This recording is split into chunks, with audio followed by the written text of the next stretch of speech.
고맙고 감사하신 아버지 하나님, 오늘 이 아침 이 새벽 우리에게 은혜를 베푸사 하나님 앞에 예배하며 하나님 앞에 서게 하심을 고맙고 감사합니다. 오늘 하루가 복되게 하시고 주의 말씀과 기도에 힘을 얻고 능력을 얻어 오늘 하루도 주 안에서 승리하는 삶 될 수 있도록 축복하옵소서.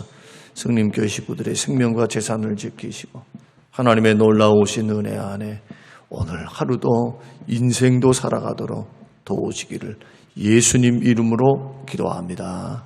아멘. 아멘. 사무엘상 24장 12절 말씀입니다. 사무엘상 24장 12절 말씀. 여호와께서는 나와 왕 사이를 판단하사 여호와께서 나를 위하여 왕에게 보복하시려니와 내 손으로는 왕을 해하지 않겠나이다. 아멘. 아멘. 오늘 본문의 말씀을 통해서 억울함을 하나님께서 풀어주십니다 라는 제목으로 우리 말씀을 나누겠습니다. 다윗이 골리앗을 죽이고 승리하자 사울 왕이 다윗을 왕궁에 살게 합니다.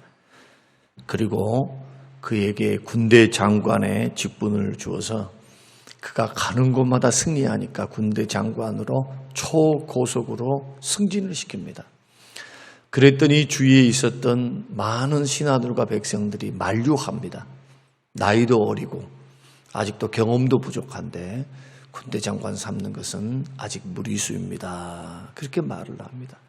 그럼에도 불구하고 사울이 다윗의 가능성을 보고 그에게 군대 장관직을 수행하게 합니다. 그리고 블레셋과의 계속적인 전투에 다윗을 보내게 되는데 다윗이 갈 때마다 승리합니다. 성경은 하나님께서 그와 함께 하셔서 승리케 하셨다 그렇게 말씀을 합니다. 갈 때마다 승리를 주세요. 그런데 이제 문제가 여기서부터 시작되는데 다윗이 승리하고 돌아오면 백성들이 나와서 막 개성가를 부르면서 칭송을 하지 않습니까? 이스라엘 백성들의 여인들이 나와서 말하기를 사울이 죽인 자는 천천히요 다윗이 죽인 자는 만만이로다 하면서 다윗을 또 높입니다. 그런데 성경에 보니까 그 소리를 왕궁에서 누가 듣느냐 하면은 사울이 들어요. 그 성경에 읽어보니까 굉장히 불쾌하게 여깁니다. 그러면서 하는 말이 다윗이 이제 다 얻을 것이 왕위밖에 없겠구나. 얻을 것이 이제 딱 왕위밖에 안 남았다는 거예요. 그렇게 질투에 그 눈이 가리워지기 시작합니다. 그러자 하나님께서 부르신 악신이 탁 들어가게 되니까 질투의 눈이 멀지요. 질투의 눈이 머니까 다른 것 안 보여요. 어떻게 하면은 정치적인 적인 다윗을 죽일까 그 연구만 하는 겁니다. 다윗이 수금을 타야만 악신이 떠나가고 마음의 평안을 얻었습니다. 사울이 마음의 스트레스를 다 이렇게 해소가 됐는데 수금을 타봤자 이제 왜냐하면 마음의 질투가 딱 들어오니까 죽일 놈으로만 보이니까요. 그래서 순간적으로 기회를 틈타서 창을 던지는데 창을 한 번 던지는 것이 아니라 두 번을 던져요. 근데 그것을 다윗이 피하게 됩니다. 피하고 이제 도망다니기 시작하는데 요나단의 도움을 따라서 이제 사울이 자기를 다윗을 죽이려고 한다고 하는 그 소식을 듣게 됩니다.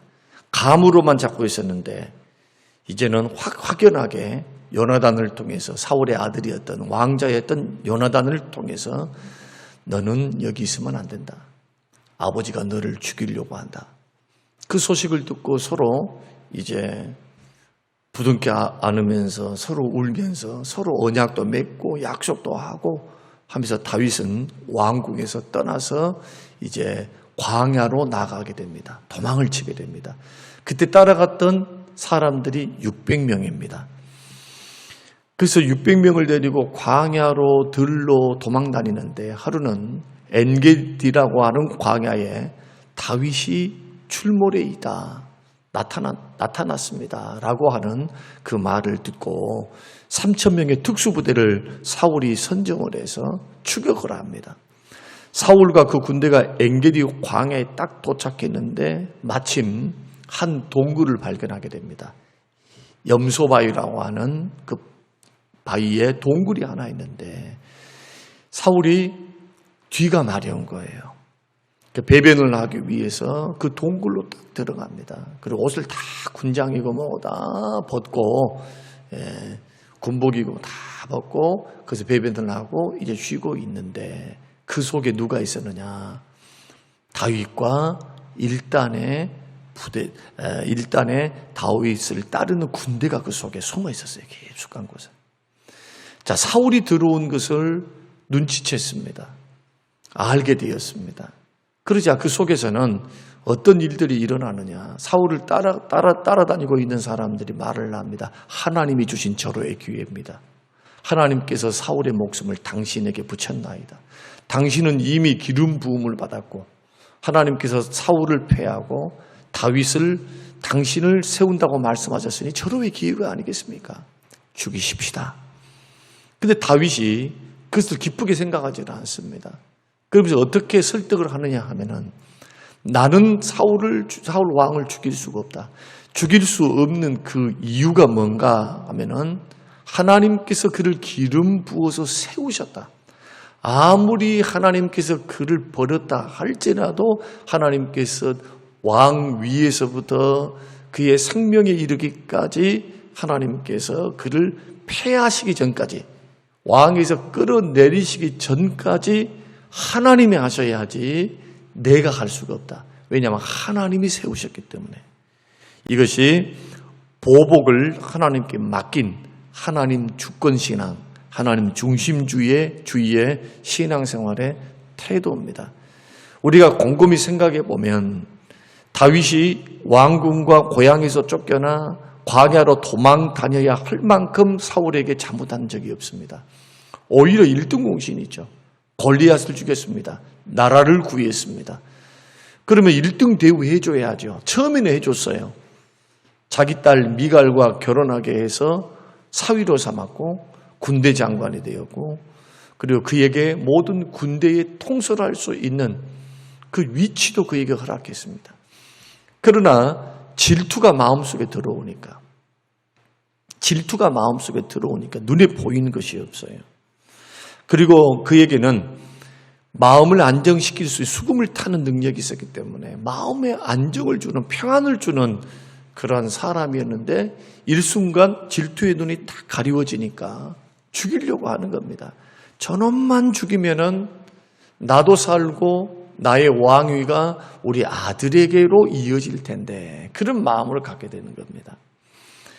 자, 우리가 만일 다윗이었다면 사울이 이렇게 했던 것처럼 우리가 누군가로부터 이런 질투를 받고 이런 억울한 일을 당했다면 우리 마음에 뭐가 생겨야 맞습니까? 미운 마음, 억울한 마음, 복수하고 싶은 마음, 속에서 얼마나 이를 갈고 그 상처에 몸부림치며 고통스러워했겠습니까? 반드시 내가 복수를 갚으리라. 그런 생각을 했을 것입니다. 그런데 다윗은 사람에게 자신의 속상한 마음을 보여주기보다도 상한 마음을 하나님께 기도로 나아갔어요. 기도로. 그 시편에 고스란히 그 기록이 되어 있어요. 시편에 10년 동안 광야 생활하면서 쫓겨다니면서 그 주옥 같은 그 시편이 다 거기서 만들어지는 거예요. 거기서 하나님 앞에 자기의 마음을 토로하면서 그 억울한 마음, 미운 마음, 복수하고 싶은 마음, 그 마음이 그대로 투영이 돼 있어요. 하나님. 그런데 특징이 뭐냐? 자기가 복수하는 것이 아니라 하나님, 내 억울함을 들어주십시오. 저들의 죄가 저들의 머리로 돌아가게 해주십시오. 저들의 악한 꾀, 나를 죽이려고 하는 악한 계획들이 수포로 돌아가게 해주십시오. 곱게 죽지 않게 해주십시오. 하나님께 기도함으로 자기 마음을 토로하고 외치지 자기가 분노를 품고 그 분노의 마음을 사람에게 말한다거나 누군가에게 말을 하고 그 다음에 이것을 마음에 꿍 하고 갖고 있어서 자기 영혼을 망치고 마음을 망치고 죄를 쌓는 일을 안 했다는 거예요. 이것이 차이점. 우리는 이 세상을 살다 보면 어려운 일들 당할 때가 있어요. 억울할 때가 있어요. 나는 가만히 있는데 누군가가 소문을 내서 나의 인격을 죽일 때도 있고 나로 하여금 괴롭게 할 때도 있어요. 그때마다 우리가 기억해야 될 것이 있습니다. 억울한 마음, 괴로운 마음, 힘든 마음, 고통스러운 마음, 이것을 반드시 제일 먼저 들고 나아가야 할 분이 바로 하나님이라는 겁니다. 시편 54편 5절, 주께서는 내 원수에게 악을 갚으시리니 주의 성실하심으로 그들을 멸하소서. 그러니까 원수를 용서해 주십시오. 이건 두 번째 문제라요. 두 번째. 억울해 죽겠는데 용서가 안 돼요. 상처가 되고 아픔이 됐는데 인간적인 생각에서 그 용서가 먼저 아무리 주님이 용서하라고 했어도 그 용서가 바로 나오는 것이 아니에요. 마음에 상처받은 쓴뿌리가 나오게 돼 있다, 이 사람은. 마치 칼로 베이면 따끔거리고 염증이 생겨가지고 이것이 아물 때까지, 상처가 아물 때까지 고통스럽고 아픈 것처럼, 진물이 나고 딱갱이가 질 때까지 아픈 것처럼, 마찬가지로 마음의 상처를 받으면 그 마음의 상처를 바로 해결할 수가 없는 겁니다. 사람은 상처가 깊으면 깊을수록, 그리고 자기가 그것을 크게 생각하면 생각할수록 상처는 더 깊이 패이게 돼 있어요. 그럴 때 우리는 어떻게 해야 하는가? 그것을, 그 분노의 마음, 억울한 마음, 고통스러운 심정을 주님 앞에 토로하라는 거예요. 기도로. 자꾸 그 훈련하셔야 돼요. 적은 문제든 큰 문제든 속상했을 때 그것을 주님 앞에 들고 나아갈 줄 알아야 돼요. 하나님, 속상합니다. 너무 힘듭니다. 주님 아시죠? 말로 한번 해보는 거예요. 여러분, 뇌과학에서 말로 풀어내는 것과 속으로 꿍 참고 있는 것과는 천지차이에요. 천지차이. 마음의 평안함이요, 또 마음의 안정을 갖는 것, 그리고 마음의 힘듦을 풀어내는 것이 말로 고백하는 것이 얼마나 중요한지를 몰라요. 그것을 밝혀냈어요. 또 예를 하나 들어볼까요? 여러분들이 지금 힘들어 있잖아요. 그러면 나는 내가 힘들다라고 1인칭을 쓰는 사람과 나는 힘들어 죽겠어, 내가 죽겠어 하는 사람하고, 성주는 죽겠어, 성주는 힘들어, 성주는 괴로워, 자기를 3인칭으로 인식해서 3인칭, 1인칭이 아니라 3인칭으로 객관적으로 내가 나를 보면서 나에게 말하는 겁니다. 성주는 너무너무 이것 때문에 힘들어. 이럴 때 이 상처와 아픔의 무게감이요, 달라져요. 자꾸 그렇게 해보라는 거예요. 자기 자아에게, 자기가 자기 자아에게 나는 힘들어 죽겠어, 나는 괴로워 죽겠어가 아니고 자기 이름을 불러보는 거예요. 자기 이름을. 이것도 치유 가운데 하나입니다. 내면 치유 가운데 하나예요. 그런데 우리는 누가 계십니까? 우리의 영혼과 마음을 치료하시는 하나님이 계세요. 위로하시는 성령님이 계세요. 그러니까 이 괴로움을 하나님이, 저는 이 문제 때문에 괴롭습니다, 힘듭니다, 판단해 주십시오. 하나님의 억울함을 신원해 주십시오. 하나님께서 재판장이 되어 주십시오. 제일 먼저 해야 될 것은 들고 하나님 앞에 나아가서 기도하는 거예요. 억울함을 토로하라는 거예요. 괴로우면 괴롭다고 말을 하고 힘들면 힘들다고 말을 하라는 거예요. 그래서 꿍 해가지고 그냥 자기 속에서 막 그러지 말고, 그러면 그것이 쌓여 자꾸 비관이 되고요, 그 생각에 사로잡히고 그 마음에 사로잡히는 거예요. 조금만 생각만 바꿔도 감사의 조건이 너무 많아요. 여러분 그렇지 않습니까? 우리가 다윗처럼 이렇게 나를 죽이려고 10년 동안 특수부대를 동원해서 쫓아오기나 합니까? 아니면 예수님처럼 누명을 씌우고 핍박을 하고 죽이려고 하고 모욕을 하고, 하나님의 아들이신데도 그렇게 핍박을 가하고 모욕을 가하고 욕을 보이고 배신을 하고 십자가에 못 박아 죽여요. 그래 주님 저들을 용서하래요. 하나님께 몰라서 그러니까 하면서 끝까지 죄짓지 않고 그 상처라고 여기지 않고 십자가를 온전히 몸으로 받으셨어요. 우리는 주님의 전체를 밟아야 되는데 따라가야 되는데 완벽하게 따라갈 수는 없다 할지라도 적어도 우리 마음이 상처가 되지 않고 오히려 그런 고난이 오히려 연단되어서 영적인 성숙의 방향으로 나아가기 위해서 첫 번째 관문이 그겁니다. 하나님께서 판단해 주십시오. 하나님께서 재판장이 되어 주십시오. 이 고백이 필요하다는 거예요. 신약 시대에도요, 바울과 같은 이도 똑같이 다윗의 길을 걸어갔습니다. 고린도전서 4장 4절 말씀 보면은 고린도 교회 성도들이 고약했기도 했지만 사도 바울이 세운 교회 중에서 가장 큰 교회였습니다. 고린도 교회가. 숫자가 제일 많았어요. 교회도 제일 컸습니다. 돈도 제일 많았어요. 그런데 죄도 제일 많아요. 죄. 문제도 제일 많은 교회가 고린도 교회. 근데 그 교회의 또 문제 가운데 하나는 뭐냐? 사도 바울의 사도권을 인정하지 않고 의심하는 사람들이 있었어요. 다시 말씀드리면 저 목사 맞아? 목사 자격이 있어? 사도야? 사도는 어떤 사람입니까? 예수님과 함께 다니면서 동고동락하면서 예수님을 직접 보고 예수님의 가르침을 듣고 기적을 봤던 사람. 함께 다니면서 가르침도 받고 훈련도 받고 기적도 봤던 사람. 가르침도 받았던 사람. 이게 사도의 자격이 있죠. 근데 자기들이 생각할 때 또 들려오는 소식을 보니까 사도 바울은 생전에 주님을 만난 적도 없고 주의 가르침을 들은 적도 없다는 거예요. 그러게 인정 못하겠다 그 말이고, 사도 바울은 육신적으로는 내가 주를 만난 적은 없지만 다메섹 도상에서 분명히 부활하신 주님, 어제도 오늘도 동행하신 그 주님을 내가 만났고 주님으로부터 이방인의 사도로 임명도 받았고 사명도 받았고 내가 너를 이방인에게 보내는 사도로 내가 임명했다. 너는 이방인에게 가거라. 음성도 들었습니다. 가르침도 받았어요. 그러니까 이것이 확실하기 때문에 고린도전서 4장 4절에 내가 자책할 아무것도 깨닫지 못하나, 이 일에 대해서 자책할 거 하나도 없다는 거예요. 사람들이 인정해 주지 않고 사람들이 모른다 해가지고 나는 자책하지 않는다. 여러분들이 인정하나 인정하지 않은 거 그것 가지고 내 마음이 흔들리지 않는다. 이로 말미암아 의롭다함을 얻지도 못한다. 그것 가지고 무슨 의롭다. 그럴 필요가 하나도 없다는 거예요. 다만 나를 심판하실 이는 주님이시다.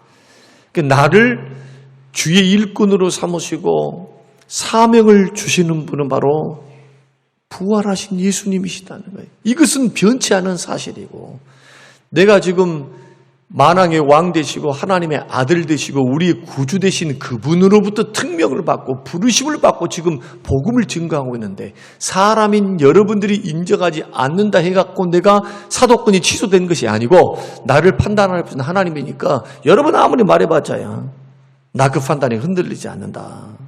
오직 예수님의 판단만이 정확한 판단이고 내가 들어야 될 판단이다.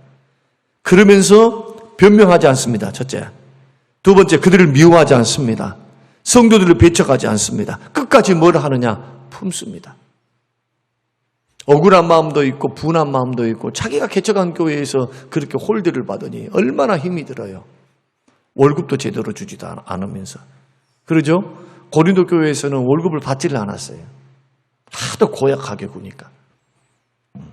자기 손으로 일을 하면서 복음을 증거하면서. 근데 왜 이렇게 품었느냐? 주님이 주신 사명이 그거거든요.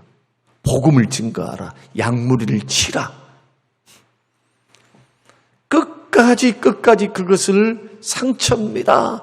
나는 배신당했습니다. 마음에 생각하면서 나는 괴롭습니다. 고통받았습니다. 이런 식으로 걸어가지 않았다. 사랑하는 성도 여러분, 우리가 세상 살다 보면 억울하고 답답한 일을 만날 때도 있어요. 부모로부터 그럴 수도 있고요. 친구로부터, 친형제간으로부터 그럴 수 있고, 직장 동료로부터 오해도 받을 수 있고, 돈 문제로만 마음 상할 수도 있고, 그리고 내가 하지 않았는데 내가 한 것처럼 소문이 돌 수도 있고, 뒤에서 누군가가 뒷담화를 했는데 그것을 그대로 전달받아가지고 또 부풀려갖고 말을 했겠죠. 그러다 부풀렸든 부풀리지 않으든 자기 말을 했다는 것은 기분 좋을 사람이 누가 있어요? 아무도 없지. 이럴 때 믿음의 사람들은 화를 내거나 변명하거나 발끈하거나 이것으로 일관하지 말라는 거예요. 순간적으로는 화도 나고 섭섭한 마음도 나고 정말 그랬을까 하지만 반드시 소화시켜야 돼. 이 문제를 가지고 누구에게 나아가라고요? 하나님께 나아가시기를 주님의 이름으로 축원합니다. 재판장에 대해서 선한 길로 판단해 주실 것을 믿으셔야 돼요. 그리고 내 힘과 내 감정과 내 논리로만 이 문제를 풀려고 하면 오히려 더 큰 감정 싸움이 돼요. 적은 일이 큰 일이 되는 거예요. 큰 일. 그냥 지나가는 말로 한 거야. 그냥 하다 보니까 자기 생각을 말한 것뿐이야. 조금 붙여서 말했던데 어쨌든 간에 말은 말뿐인데 그것 때문에 미워해. 내 말을 했다고, 나를 욕했다고, 나를 비방했다고 막 이런 식으로 오히려 더 시험이 들어버려요. 이것을 참고 견디고 하나님 앞에 풀어내는 훈련을 자꾸 해야지 큰 그릇이 되지. 조그만 것 하나도 받아들이지는 못해. 수용을 못해. 그래서 마음에 담아둘지도 못한다면 어떻게 되겠습니까? 큰 그릇이 될 수가 없잖아요. 자기만 괴로운 거예요. 자기만. 왜냐? 주변에 있는 사람들은 다 그렇고 산다고요. 그렇고. 다 내 입에 있는 혀처럼 해줄 사람이 없어요. 혀처럼.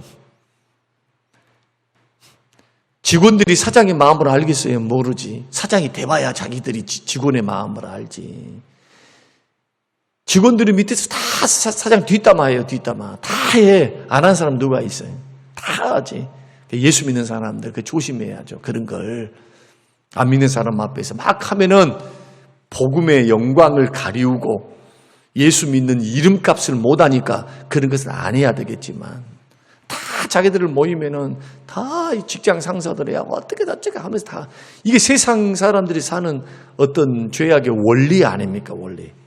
이때 이런 말을 들었다 해서 아니면 이런 억울함을 받았다 해서 우리들은 이 판단을 내가 하지 마라. 원수 갚는 것은 주께서 하신다. 누구처럼? 다윗처럼. 그래서 억울한 일을 당할 때 내 힘이 아닌 내 방법이 아닌 하나님께 맡겨서 하나님께서 신원해 주시도록 이렇게 자꾸 해나가면 우리 속에 있는 영적인 자아가 강해집니다. 마음이 넓어지고요. 나는 죄 짓는 길로 걸어가지 않고 마귀의 시험에 넘어지지 않아요. 마귀의 시험에 넘어지지 않으니까 내 마음이 평안하죠. 거기에 영향을 안 받는 거예요. 거기에 나는 내 할 일을 하는 겁니다. 안정과 평안 가운데서. 이것이 오늘 본문의 말씀을 통해서 주시는 억울함을 하나님께 맡기라. 그 억울함을 하나님께서 풀어주신다. 우리는 판단, 비판, 그들을 처리하는 것을 우리에게 맡기신 적이 없어요. 개인에게. 그러므로 우리는 이러한 말씀들을 통해서 상처가 되지 않기를 바라시고 억울하다고 해서 나 죽겠네 하지 말고 이 모든 것을 풀으시고 신원해 주시고 공의로 하나님 판단해 주실 하나님께 자꾸 맡기는 훈련. 그리고 자유하세요. 맡겼으면 자유해야지. 기도하면서요. 그걸 또 생각하고 그냥 과거에 있었던 거 또 끄집어내고 이제 오늘 이후로 과거에 있었던 것을 그만 좀 말을 하세요. 그만 좀. 부탁드립니다. 기도했습니까? 흘러보냈습니까? 그만 좀 말을 해. 그만 좀 생각해. 오늘을 사는 사람들 뭐라고 과거를 그렇게 들춰냈어요.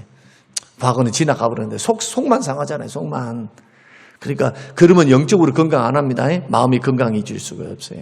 오늘을 사세요. 예수 이름으로 기도하고 맡겼으면 하나님 책임져 주실 줄 믿고 흘려보내라. 할렐루야. 나쁜 일은 자꾸 흘려보내라.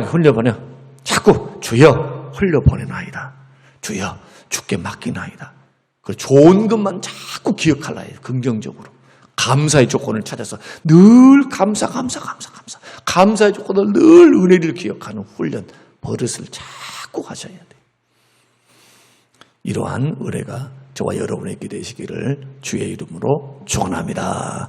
고마우신 하나님 아버지, 은혜와 사랑을 고맙고 감사합니다. 하나님 아버지, 억울할 일이 얼마나 많습니까? 세상 살다 보면은 내가 하지 않았는데 한 것처럼 나는 가만히 있는데 나를 시기하고 질투하는 손길에 의해서 나를 비방하고 험담하고 나에게 모욕하고 나를 미워하는 모든 태도와 말과 하나님 이 모든 감정적인 어려움들이 있습니다. 또 때로는 하나님 나를 죽이기 위해서 나의 사업을 흔들기 위해서 얼마나 많은 사람들이 방해치고 있습니까?